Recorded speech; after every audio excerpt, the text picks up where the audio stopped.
Man, is it good to hear that beat. It's bright and early on this Wednesday morning. It's good to be back, y'all. Obviously, we don't usually drop these on Wednesday, but if you missed the announcement on my community page on my YouTube channel or on my Instagram account, _the Anomaly Podcast, basically what happened is there was a technical issue in the studio yesterday when I came in here to record the podcast. Otherwise, I would have let you guys know a lot sooner. But I got in this Wednesday, thankfully, and we're going to knock out this podcast, and then I'll be in here same time tomorrow to get you guys Thursday's podcast, right? But first off, if you missed last Tuesday's show, obviously last Thursday was Thanksgiving. For those that celebrate it, hopefully you guys had an amazing holiday, spent a lot of time with family, ate a lot of food, all that good stuff. But last Tuesday, I released a 2-for-1 episode, our Tuesday episode, our basketball Tuesdays, paired with our football Thursdays, into one episode. So I believe it's a little over an hour, so a little bit longer, but I believe you'll enjoy it. So if you missed it, go watch that, then come back to this one. Now, today, we're back with our weekly NBA talk on Tuesday that we usually have, but today's Wednesday. And today, the thing I wanted to bring something different to the podcast. We're going to be reacting to one new trade idea for every NBA team. And one big note, with Thanksgiving being behind us, we're a lot closer to the key date of December 15th, which in the NBA, that date means a lot. It basically means that any player who was traded for or signed in the offseason or drafted, they are now eligible for trade on December 15th. So, obviously a lot of rumors, trade ideas, or just trade requests from certain players, they're going to start picking up here in the next couple weeks. That it always happens every single year, right? But without further ado, it's a little bit of a longer intro. Without further ado, welcome to the Anomaly Podcast. I'm your host, Owen Stiftar, and let's dive into these trades. Okay, the first, we're going to start with the Atlanta Hawks. I believe these trades are alphabetical order, and we're just going to go through all of them. This first trade, the Atlanta Hawks received Jordan Clarkson, Kelly Olynyk, and a 2025 second-round pick.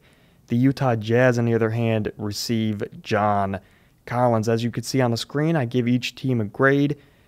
In this case, I gave the Hawks a B+, and the Jazz a B. We'll get into why. So at first glance, I love this trade for the Atlanta Hawks. They get a scoring punch off the bench in Jordan Clarkson. I think he can coexist with Trae Young or DeJounte Murray in the backcourt. I can't talk, but stick with me. Depending on if either of those guys, if they're in foul trouble, if they're sick, if they're missing time for an injury, or if they're just having a rest night, right? I believe he can coexist with those guys when they're healthy and when they're playing. I also believe that he could step in if one of those guys were hurt, right? He's proving over there in Utah he can take a bigger role. They also get some front court versatility in Kelly Olynyk. Right now with Clint Capella and Double O and John Collins, the Hawks don't really have that. So they don't really have a big that can consistently step out and hit that corner three or that wing three that they need, especially when DeJounte is working in the mid-range area. So with Jordan Clarkson, they get that scoring punch. They also get a reliable 5 or maybe even a 4 with Kelly Olynyk if you play him alongside a big like Clint Capella. So that's it for the Hawks side. I mean, they also get a pick. It's a second rounder. But for the Jazz, I'm 50-50 with this trade for the Jazz. They've been able to revive multiple players' careers this season, or at least add life to the lifeless careers, like a Lauri Markkanen and other people that they've traded for, right? And this trade would allow John Collins to spread his wings and grow into a player of his own, take a bigger role. I think we would really be able to see what type of a player John Collins is, right? But however, all trades as of late for this Jazz team with this new regiment of the GM and the coaching staff, they've all these trades that they've done, they've included some type of draft capital within them, right? And with the size of John Collins' contract and with he's not a top 25 player in the league, right? So with the size of his contract, it's very risky. and I don't like that they're not getting any draft compensation in this trade, but nonetheless, they're getting the most talented player in this trade. They're taking a risk. No free agents are going to Utah, so they're getting a player that is on a max deal. That's why I give it a B. Next up, we have the Boston Celtics getting Mike Muscala, with the Thunder getting a 2023 second-round pick. I mean, this is kind of like a whatever trade, for Boston. I mean, I guess so. This adds to their depth, gives them another stretch big who can knock down the outside three consistently at that. With Robert Williams out for until probably after December, this could give them a lot of different looks to throw at other teams, right? Maybe with Muscala at the 5, they can run a small ball lineup there, but I'm not sure about the defense with Muscala. That's why it's kind of like a whatever trade. It's like, okay, sure, pick them up for a 2023 second round pick. But like I said, for OKC, they get a pick. They love the picks. They already have 35 of them or whatever the number is right now. I mean, for OKC's sake, Muscala doesn't get any meaningful minutes for them anyway, right? He's a bench warmer. Might as well just get a second round pick out of him. Like I said, that's kind of a whatever trade. The first super interesting trade of this video, the Brooklyn Nets receive Kyle Lowry and Max Strus, while the Miami Heat receive Kyrie Irving. I give the Nets a B for this one, the Heat a B-. For the Nets, I believe this would be a very good trade, mainly because I think Max Strus is very underrated. I mean, as a sharpshooter, he's had the green light for the majority of his career. He has some size. He's not the worst defender. Not saying he's a good one either, but he's not the absolute worst defender. He can hold his own on a couple possessions here and there, right? But then the Nets would also get a Kyle Lowry, who's been playing better as of late. He would give this Nets team much-needed defense in the backcourt, saying that Ben Simmons is a 4 mainly or small ball 5 for the Nets nowadays. But I would prefer to see Kyrie finish the season. So for that's why the Nets grade's kind of low, even though I like their side a little bit better. But for Miami, I don't think Kyrie solves any of the problems that they currently have, right? And it's in a way taking a step back for the Miami Heat. Let me explain. I believe, yes, Jimmy Butler and Bam Adebayo aren't necessarily regular season players, right? Their style of play doesn't resonate to, it doesn't result in regular season wins, right? That's why they're always a sneaky playoff contender. But Kyrie Irving does give them that. It gives them another star that can give them an extra punch and win a lot more regular season games. Also takes the pressure off their other 2 stars. But it's Kyrie's last year of his deal. We know Miami to be a very strict place from Pat Riley to Eric Spoelstra. A lot of these guys, they don't play around, right? They don't like the off-court antics. You show up, you do what you do for work, and you leave, right? I'm not sure if Kyrie's going to fit well with that team in Miami, with all of his off-the-court antics. I will say I just believe that if the Heat are looking to solve their problems, which is really what you're doing when you're trading, right? You're looking to solve a problem or fill a void that's not there. Kyrie doesn't do all that for them. So if that's the case, if he's not filling multiple voids, don't make the trade. Just stay pat, keep Max Strus, let Kyle Lowry walk after this season, and you're Miami, so you always can bring in more people through free agency.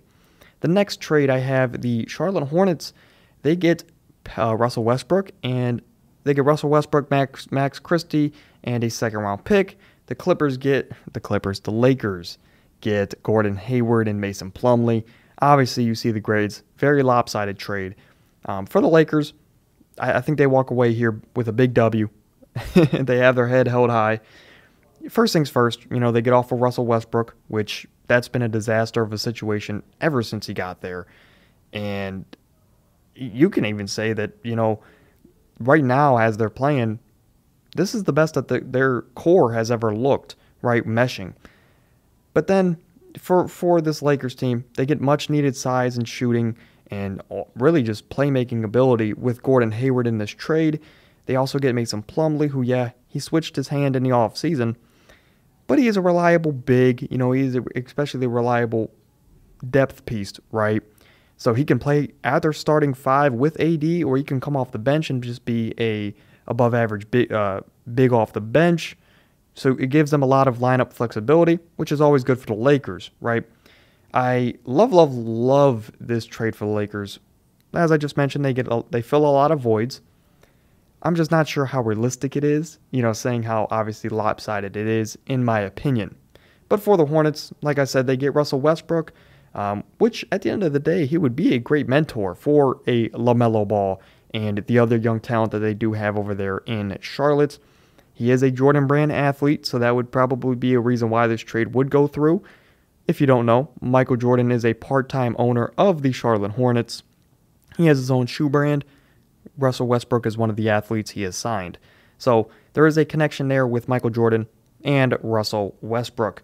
But aside from being a mentor, the fit is absolutely terrible with the core that they have. They already have multiple players that need the ball. LaMelo Ball, Terry Rozier, Kelly Oubre, and multiple other players over there, right?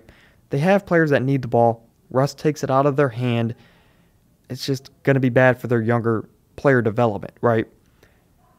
The biggest thing for me in this trade, and the reason I hate it so much for Charlotte, is that they don't get a first-round pick for Russell Westbrook. Russell Westbrook, no matter if it was going from OKC to, where did he go first? Was it to Houston? And then from Houston to Washington, Washington to LA. He's always had a first-round pick or multiple first-round picks attached to his name. Charlotte's not getting that here, and that's a big red flag for me. I believe, honestly, besides that, the trade's really not too bad on both sides of things, saying that Russell Westbrook, he could be a great mentor for a half a season, then he's gone. They get the money off the books. If they got a first-round pick, at least they got a first-round pick. A second-round picks, it's very rare to find a valuable second-round draft pick that plays multiple years for your franchise. What Charlotte needs right now is stability. A first-round pick would give them a higher chance at that than a second-round pick. So if they have a first-round pick in that trade instead of a second, I like the deal for Charlotte. Next up, we have the Chicago Bulls receive Jay Crowder, and they send the Suns Coby White and Marco.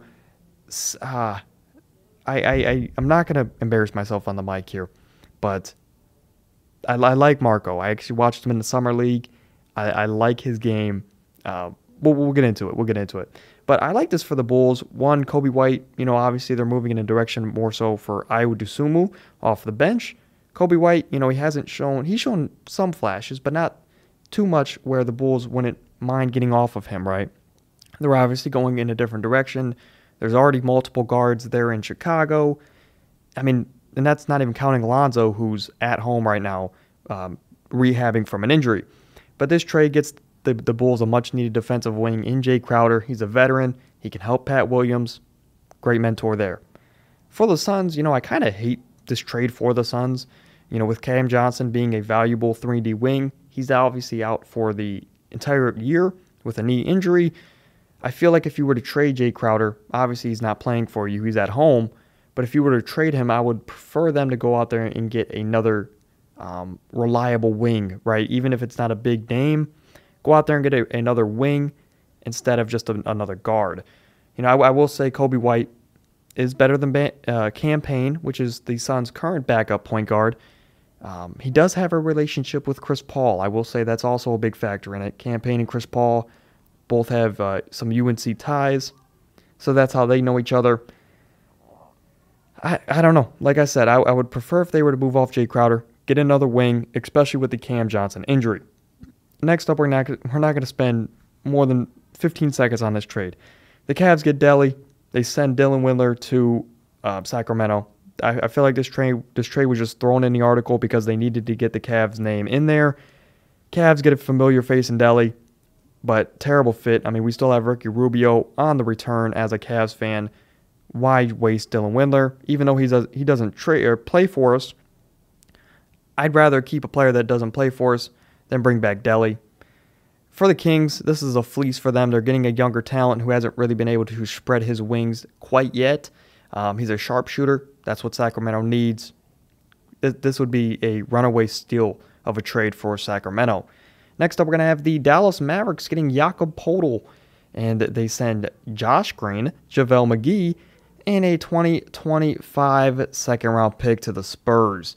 Obviously, I believe this is a lopsided trade, to say the least. The Mavericks definitely get better as they get Jakob Poeltl, who's the most underrated center in the league. It's not even close. However, giving up Josh Green in this deal is tough. Josh Green is finally starting to put it together when you watch him. I've been watching a lot of Mavs games. I'm not going to lie, for Luka Doncic, but Josh Green's starting to put everything together, man. He's starting to finally show the flashes that we saw at Arizona, at IMG Academy, obviously when he was in high school. So to move off from him now, once he's starting to flourish, it's kind of tough, right? It's kind of tough to move off this quickly. For JaVale, obviously, he was an offseason pickup they wanted. He hasn't worked out at all. So, wash your hands off with this experiment with JaVale McGee. Start fresh. And obviously, they get a lot better with Jakob Poeltl. He's going to be a great pick-and-roll partner with Luka. Gives them much-needed defense. As I said, he's the most underrated big in the NBA. For the Spurs, you do exactly what you're trying to do. Stick to your plan. They get a younger piece in Josh Green. Obviously, they unexpectedly lost Josh Primo in the offseason. So getting Josh Green fills that void plus some. Like I said, he's shown flashes. He's going to a Spurs system where he can continue to develop. It's going to be better for him.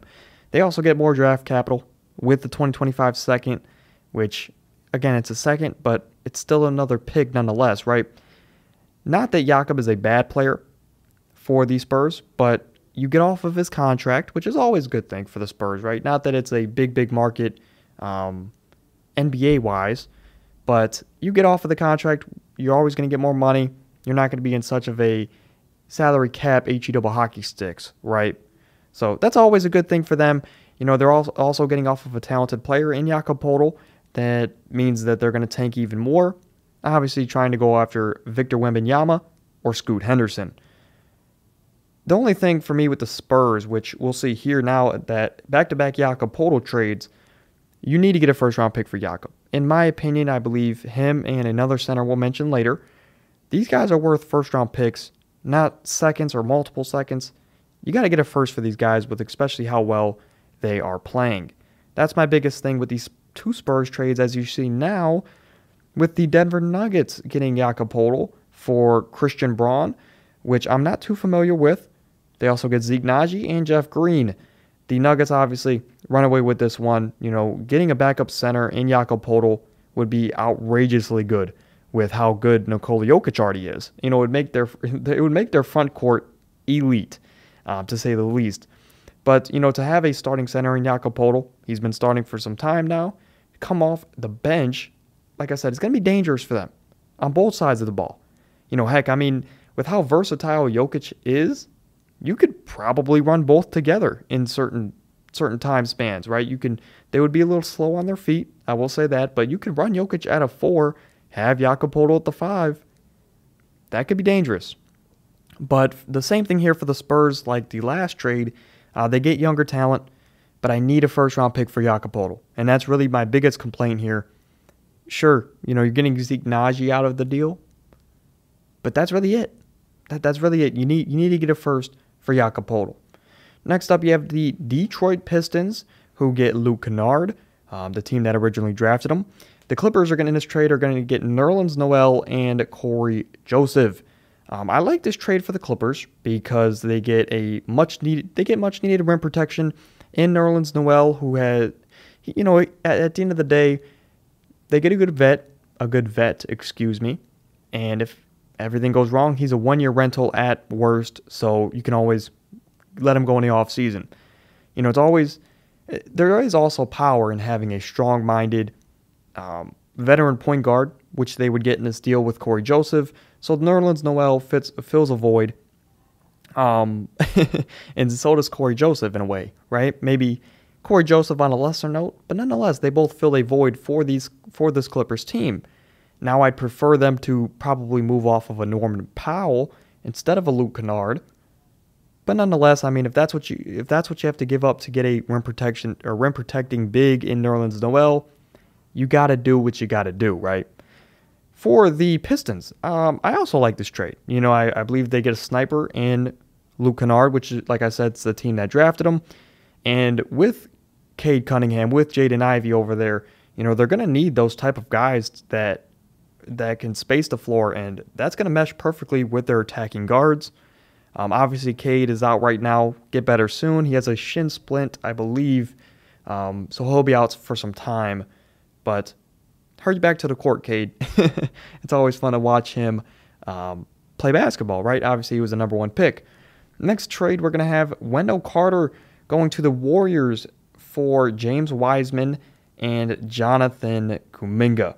At the beginning of the season, I'd say that, you know what? This is a solid trade for both sides. But seeing how James Wiseman has played to start this season, not contributing to winning basketball at all to this point, and he was sent down to the G League, some eyebrows are raised with this trade now compared to what it would have been a couple months ago, right?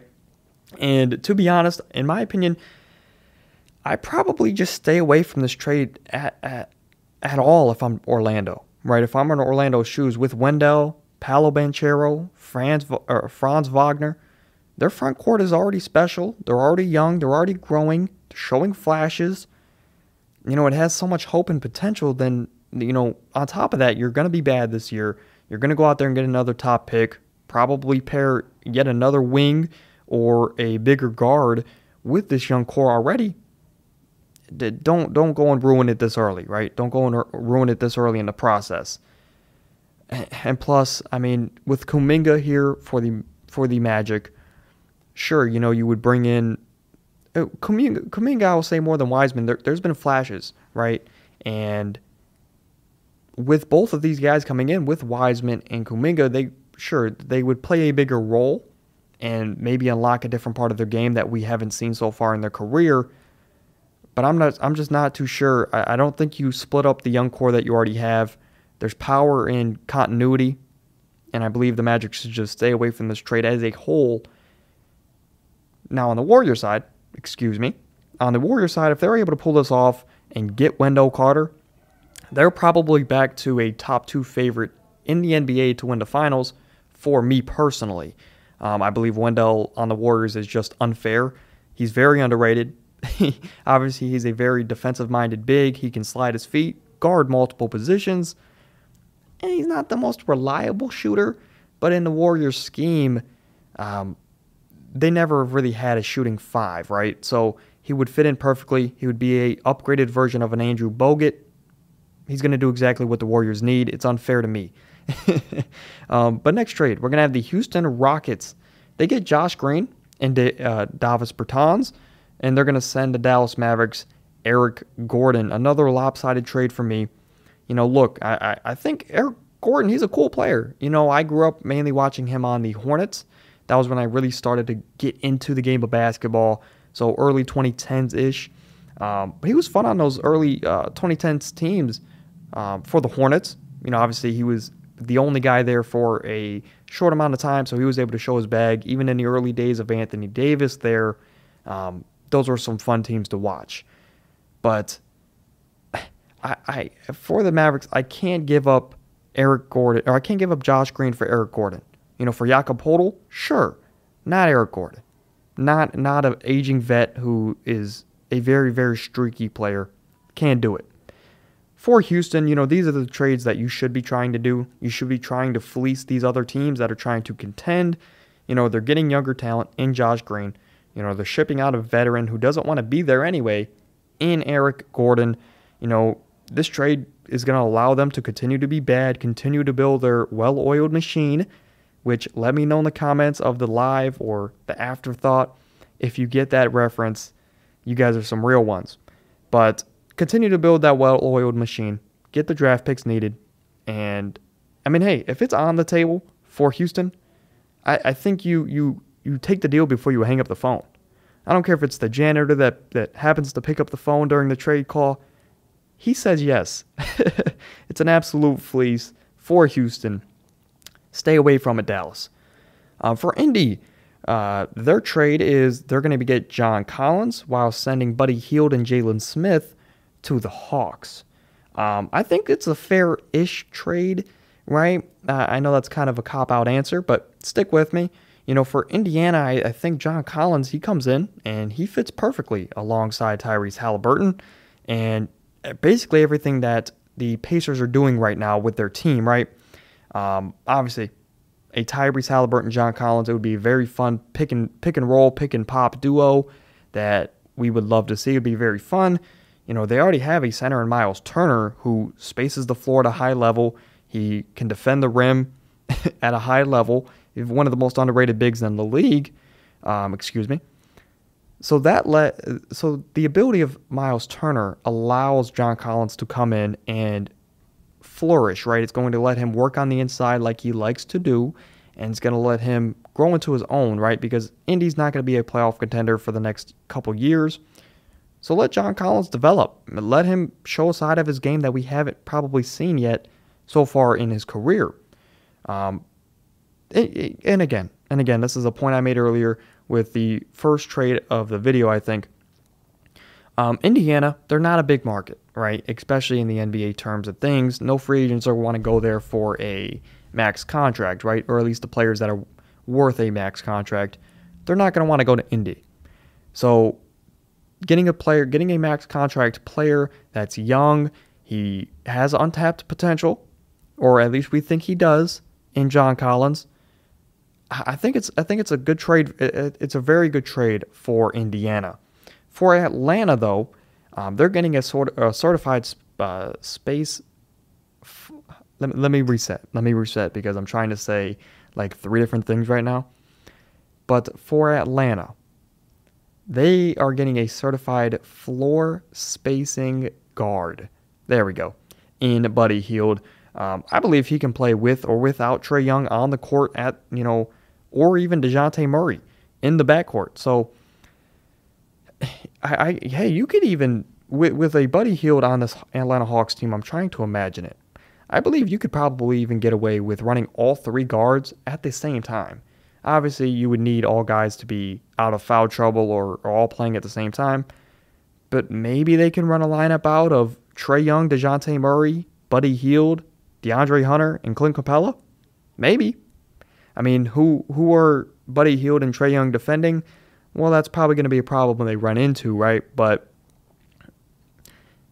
that's the price that they're paying for another elite shooter on the team, right? This is the price that they're paying. This is the brand of basketball they want to play. They want to space you out. They want to shoot a lot of threes. Buddy Hield does that. They're also getting Jalen Smith, who's a young power forward, ton of potential, good defender, lengthy, and maybe, for a lot of these younger players that haven't done what they were expected to do, right? A change of scenery could do just that. They could feel more comfortable or feel like they have a chip on their shoulder and they have something to prove, and they could play at a whole different level in a different city. But that's good. I like trades for both sides. For the Clippers trade, they receive Miles Turner, and the Pacers get Luke Kennard, Jason Preston, shout out OU, and a 2023 and 2024 second-round pick. This is the first A-plus trade, I believe, of the video, and we'll start with the Clippers. With how Miles Turner has played this season, just like Jakob Poeltl, I need a first-round pick for either of those centers. If I'm the Pacers or the Spurs, I need a first-round pick for those guys. They're playing at such a high level, and we'll get into it in a second. But if the Clippers, okay, I'm everywhere right now, but we're gonna get back on track. For the Pacers side of things, right? Like I said, I need a first-round pick for a player like Miles Turner, who, hey, if the Clippers don't have a first to give, because they threw 6 of them at OKC for Paul George, if the Clippers don't have enough first to give you, then this trade shouldn't happen. You shouldn't have to feel like you have to get off Miles Turner now with the level that he's playing at. And there's a lot of contending teams out there that would be willing to throw in a first or a couple first to get Miles Turner on their team, saying that he's also under contract for another 2 years. You can't throw away a player like this for a couple seconds, right? Or just for a handful of whatever. If I'm the Pacers, I'm kind of hoping in a way to keep Miles Turner for at least this season. I mean, with Tyrese Halliburton, he's flourished with a playmaking point guard. And this team has shown a lot of promise. I mean, if anything, his trade value will go up next season. But Miles Turner, if he were to be traded to the Clippers, if the Clippers were able to pull this off, like I said, A+ for them. Because he's the perfect big man in today's NBA. And like I said, he's a perfect big man for all 30 teams. To be completely honest with you, he will have a role in this league for a very, very long time. But especially for this Clippers team, he is the perfect big to be acquired. He gives them the much-needed rim protection. He's an elite shot blocker. He can hit the three. And if they were to get Miles Turner, they can even slide Zubac to the bench. And Zubac would then be one of the best bench bigs in the NBA. So this gives them a lot of lineup flexibility. And at times, the Clippers would be able to have a John Wall, elite defender, Paul George, elite defender, Kawhi Leonard, do I need to say it? He's one of the best defenders of all time. Paired with Miles Turner, whoever else you want to throw in there, if it's a Norman Powell or a Reggie Jackson, whoever. This gives them a crazy defensive lineup to close out a lot of games. This would probably put them in that top 2, top 3 favorite tier for me personally. The next trade is the Lakers. This is one of the craziest trades. I believe it'll be the thumbnail of this video. But the Lakers would trade Russell Westbrook, Patrick Beverley, Kendrick Nunn, and 2 future first-round picks in 2027 and 29 for Kyrie Irving. Off rip, the Nets are fleecing the Lakers, and it's not even close in this trade. But in short, for the Lakers, it's championship or bust for them, right? Obviously, you want to capitalize on LeBron's last elite years in the league. Maybe he's not even elite anymore, but for LeBron standards. But you want to capitalize on LeBron James. That's the reason he's on your team. It's always championship or bust. I understand for the Lakers why you would make this move, but there's rumors that Kyrie Irving wants to play with LeBron James in the offseason anyway, so why not hold on to those extra first-round picks, Kendrick Nunn and Pat Bev, and just bring Kyrie in the offseason anyway.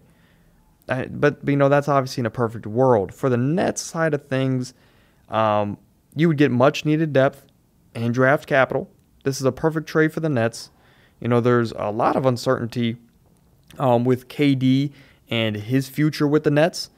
Obviously, he's voiced his frustrations with the team and the supporting cast around him. But in all honesty, first off, I'm shocked I've made it this far without saying it. You would pair Russ and KD back together, which could be a good thing or a bad thing. You pair them back together. You can have a lineup of like Russell Westbrook, Seth Curry, Joe Harris, KD, and Nick Claxton, whoever they want to throw at that 5. Or, no, my apologies. They would probably have Ben Simmons at the 5. So, Ben Simmons would play the dunker spot. Russell can be Russell. You would have shooters around him. Not to mention KD's over there doing whatever he wants to do on the basketball court. I don't know. For this trade, it would make more sense for the Nets because obviously there's a lot of uncertainty around KD if he even wants to be there. Kyrie might leave this offseason. So if Kyrie's gone and if KD forces his way out, this Nets team gets a much-needed draft capital, especially for a Lakers team that won't have LeBron James in 2027 and 2029. This trade would be a big W for this Nets team. The only thing I will say is that if you do a trade like this, it's going to put a bad rep for this Nets team because they wanted Kyrie. Kyrie wants to be there. So to just trade him off, especially during a season where you're trying to win a championship, it's going to be a bad look for them, basically what I'm trying to say. For the next trade, we have the Memphis Grizzlies. They get Gary Harris. They also send a 2023 second and Danny Green to the Magic. I like this trade slightly better for the Grizzlies. I love Gary Harris's fit with the Grizzlies. He just reminds me of that of that grit and grind type of player. He's going to fit perfectly with the culture there in Memphis. And plus, for Memphis, you're giving up Danny Green, who hasn't played for you. I don't know the timetable for his return. I assume he'll play before the end of the year. But they're getting another 3-and-D wing to go along with their stars. He's going to be a dirty work type of guy. Great fit. For the Magic, you're bringing in Danny Green, but you're also bringing in another pick. So Danny Green, whatever, you can buy him out. Whatever you want to do with Danny Green, you can do. But you're getting another pick for a player that doesn't really play for you. He doesn't really fit the timeline. Draft capital is important. That's what they want. That's what they got. Next up, we're going to have the Miami Heat receive Davis Bertans for Duncan Robinson. Very simple. I mean, both teams are just swapping out shooters, so sure. In my opinion, Bertans can play alongside Bam. I think they can hide him a little bit more than they could Davis Bertans, but they get much needed spacing in this hypothetical situation. Duncan, if you went for Luka, he's gonna give Luka a microwave type shooter who, in a heliocentric offense, could change the entire game, right? Because if Luka's getting double teamed, kick it to Duncan Robinson, and we know he can heat up, knock down multiple threes, which is what they need. So sure, both sides, even trade, swapping out shooters. Next up, we're going to have an underrated trade, I believe. Now that I'm looking back at it, the Milwaukee Bucks get Kenrich Williams. The Thunder get MarJon Beauchamp. I think this is a nice trade for both sides. For the Bucks, they get Kenrich Williams, who's obviously a 3-and-D wing. He deserves to be on a competitive team at this point in his career. He's spent a lot of years on below average teams that are always in the lottery. So to go to a team like this and just play even a little percentage of meaningful minutes, it's going to be good for his career. I believe, my only problem with this trade, I'll say this, for the Thunder is how much younger can you get, right? Bringing in a MarJon Beauchamp, sure, whatever. For them, it's good because you're getting off of Kenrich Williams, who doesn't play anyway. But why bringing Beauchamp? You have so many young players already. I mean, there's only one ball, and there's only so much opportunity. So can you really expect these guys to continue to flourish if that opportunity isn't there? So that's the only reason I'm kind of down on the trade for OKC. Next up, we're going to have Alec Burks going to the Timberwolves for Taurean Prince and Wendell Moore. I do like this trade for Minnesota because Alec Burks is that combo guard that they need. He can come off the bench and relieve a lot of pressure for the starters when they're staggering minutes, obviously. Whether it's D'Lo or Ant, I believe he could be a nice little pickup that could help them come playoff push time or just in a playoff series in general. But for the Pistons, they pick up another veteran, defensive-minded wing who, on occasion, can be known to knock down the three consistently. On top of that, they get younger. So, the good trade for both sides. All in all, I believe it's a fair swap. Good trade for both sides. For the Pelicans, they get Mo Bamba. They trade away Jackson Hayes, Garrett Temple, and a 2024 second. I believe this is a perfect pickup for a Pelicans team. If they can't trade for Miles Turner, the Aldi's version, the off-brand version, is Mo Bamba. He's a versatile big who can defend multiple positions, protect the rim, knock down the three, and obviously provide much-needed spacing for guys like Zion, who likes to bang in the paint, and B.I., who does a lot of his work in the mid-range area, so it provides a lot of spacing that's much needed. For the Magic, it's kind of, with this trade, I guess it's just time to move off of Mo Bamba, wash your hands with the situation, They've had him, they brought him back. He hasn't really progressed as a player. He's shown flashes here and there. He just doesn't really fit their timeline, especially with the emergence of Bol Bol. They'd rather play Bol Bol anyway, right, is basically what I'm saying. Get Mo Bamba out of there. Get a change of scenery for some guys to come in, right? Next up, we're going to have the Knicks and the Mavericks. The Knicks are getting Reggie Bullock and Davis Bertans. The Mavericks are getting Rose and Fournier. I kind of wish I changed the grading for the Knicks I would probably move it to a C- or D+. As you saw earlier with the Cavs trade, I kind of hate when teams go out and they bring back old players that they traded or cut or whatever the case may be. And I understand the logic behind bringing back a Reggie Bullock or bringing in a Davis Bertans, because the Knicks do need outside shooting and consistent at that. But neither of those guys are going to play meaningful minutes for Tibbs when it comes to playoff time. Tibbs likes guys that can defend. Bullock and Bertans cannot defend a cone, right? So those guys, Tibbs, they're not going to play for Tibbs anyway. Why trade Derrick Rose and Fournier, who do play meaningful minutes and can play okay defense at times? For Dallas, I believe this trade works for them. Obviously, they're getting a secondary ball handler off the bench in Derrick Rose, who we know what Derrick Rose can do at this point in his career. Though they did just sign Kemba Walker. Maybe I think this article was probably put out before the Kemba Walker signing. But regardless, it would be interesting to see Kemba Walker and Derrick Rose work together off the bench. But the biggest thing here for Dallas is that they get Evan Fournier, right? Evan Fournier is going to be a great spacing guard for this Mavericks offense. He's going to be able to come off a lot of screens, knock down a lot of shots in this heliocentric offense for Luka Doncic.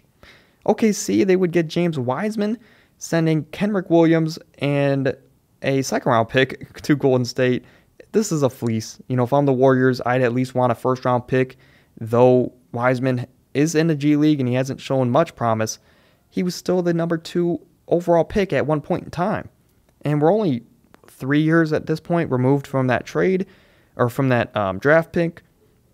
I understand the logic for the Warriors in getting another 3-and-D wing in Kenrich Williams, but it's a terrible trade for the Warriors because you're just practically throwing away your second overall pick. So I hate the trade for the Warriors. For OKC, perfect trade. Perfect trade. You're getting a young former number 2 pick who, if he comes to OKC, he can work on his game, develop it, and I believe OKC can get Wiseman to the point where we thought he would be. And I'm not sure where you guys would classify it, but I'm just going to say Wiseman will be better with OKC than it would be with Golden State. They're only giving up a second-round pick, so who really cares for the Thunder, right?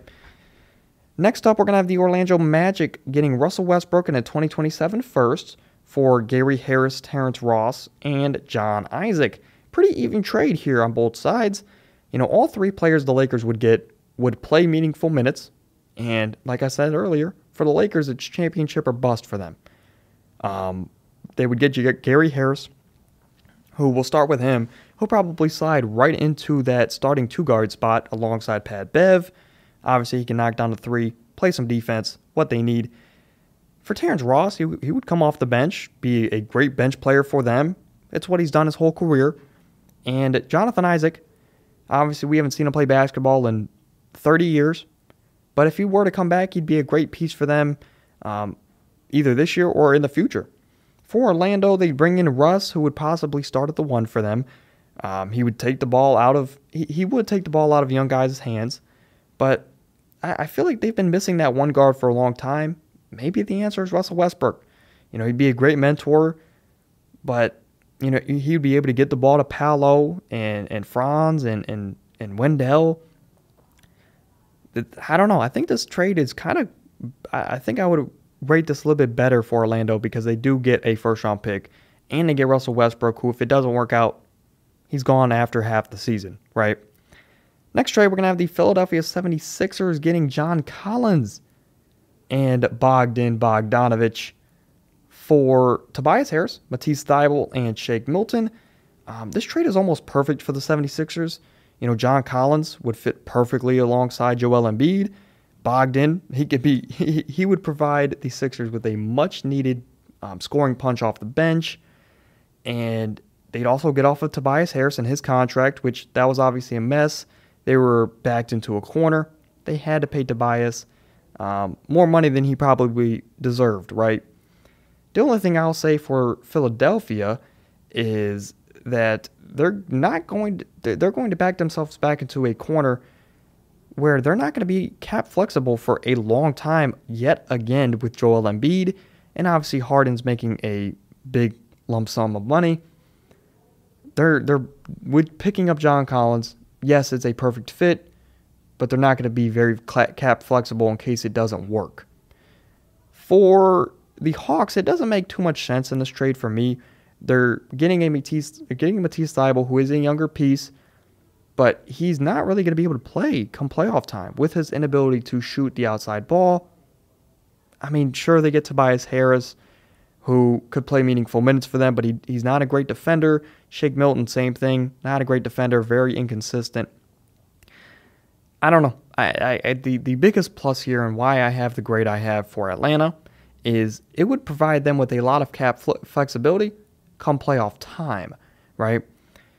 Next trade would be the Phoenix Suns, getting Tobias Harris, Paul Reed, and Jaden Springer for Jay Crowder, Landry Shamet, Dario Saric, and Torrey Craig. I mean, this trade, like I said, it feels like it was just thrown in there.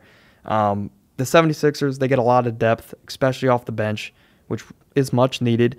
The Suns, in a way, I think Tobias Harris is an older version of Cam Johnson. So the Suns get an older version of Cam Johnson, except he's losing the defensive ability.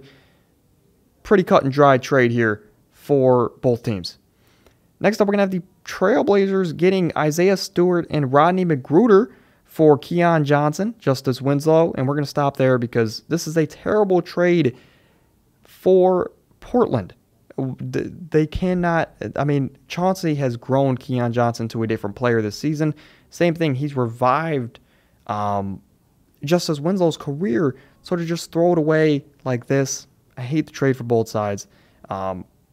However, actually I lost my train of thought there, but we'll move on. It was a pretty cut and dry trade. Not the greatest for either side. Next up, we have the Kings and the Mavericks. The Kings get Reggie Bullock and JaVale McGee. The Mavericks get Richaun Holmes, who they've been looking at for years, and Trey Lyles. The Mavericks, if they get Richaun Holmes, it's just like the trade earlier that we talked about with Jakob Poeltl, except Richaun Holmes can step out and hit a three on occasion from here to there. So great trade here for the Mavericks. Not too sure what the Kings would be thinking in this situation. I love the trade for the Mavericks. Don't care for too much of it for the Kings. Next up, we're going to have the Spurs getting Kobe White and Derrick Jones for Josh Richardson. I actually want to talk about this trade.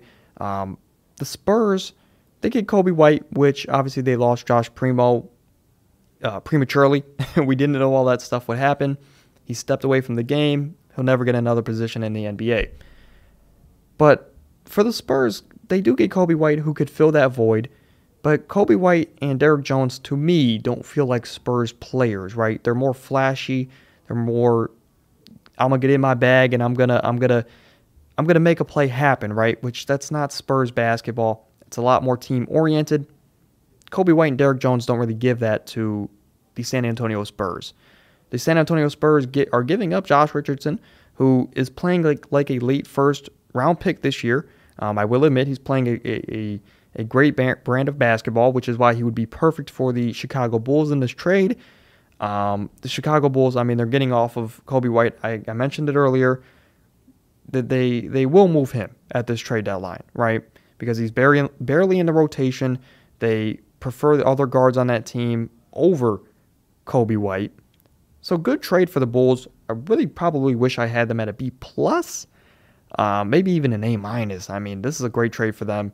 If everything fails, Josh Richardson is a one-year rental, but I doubt it would fail with him being a great 3-and-D wing for the Chicago team, which, like I said, it's much needed for Chicago. San Antonio, I kind of hate this trade. Wish it was a C- instead of a B-. The Raptors, they get Josh Richardson, like I just talked about, for Malachi Flynn, Kem Birch, DJ Wilson, and 2 second-round picks. This trade's pretty even on both sides. For the Raptors, you know, this trade obviously would fit. It's not going to put them over the top. It's kind of going to keep them stagnant. But if you're giving up just a bunch of bench pieces and a couple second-round picks, why not go out there and add much needed or some really good 3-and-D bench depth to your roster, right? Especially it's going to help come playoff time. when they're facing other teams that have multiple stars. I lost my train of thought. The Spurs, sure, I have them a little bit better than the Raptors because they are getting multiple bench pieces, and these are guys more so I feel like would fit with the Spurs brand of basketball. So by all means, go ahead and do it. For the next trade, we're going to have the Jazz getting James Wiseman, basically for Kelly Olynyk in a second-round pick. For the Jazz, pick up the younger talent, let him grow into his own. You're still going to be bad enough to lose games, and pair them with maybe a Victor or a Scoot.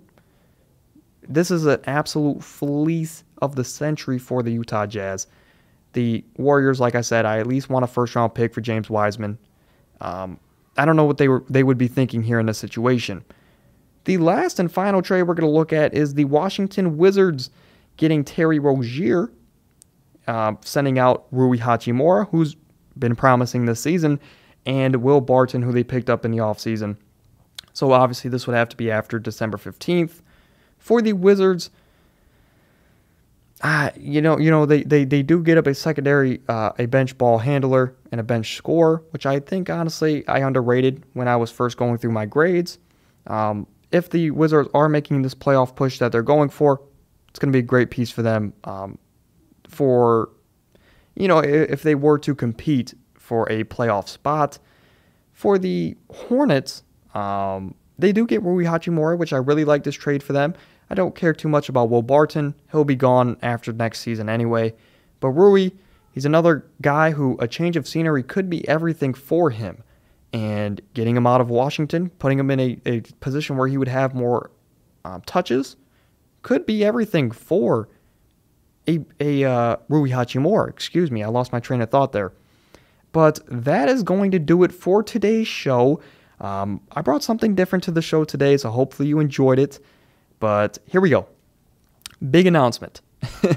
I'll restate this tomorrow on Thursday's show.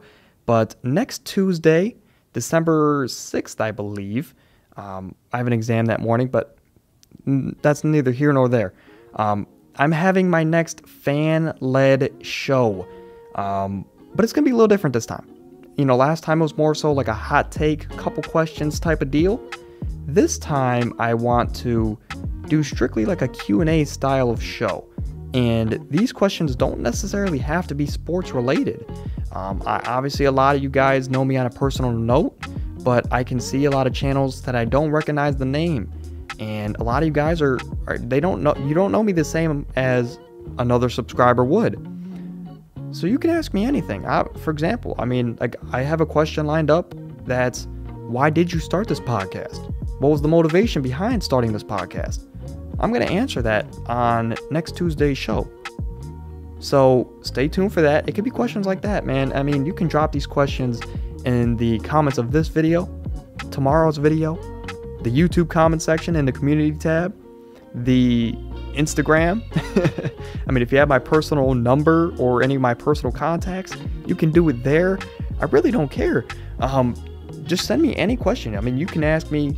Obviously, probably don't come to the show like, what's your favorite color, right? But ask me any question that you would want me to talk about, and I'll bring it to the show. I know a lot of you guys are excited to get involved after seeing how well the last fan-led show did. So please get involved early and often. That's the word I was looking for, because I assume we're going to get a lot more participation, which I love, and I'm looking forward to it. So please drop those questions below, and that's going to do it for today's show. I will see you guys tomorrow. Until then, peace, love, and hugs. I'm out. Have a good night.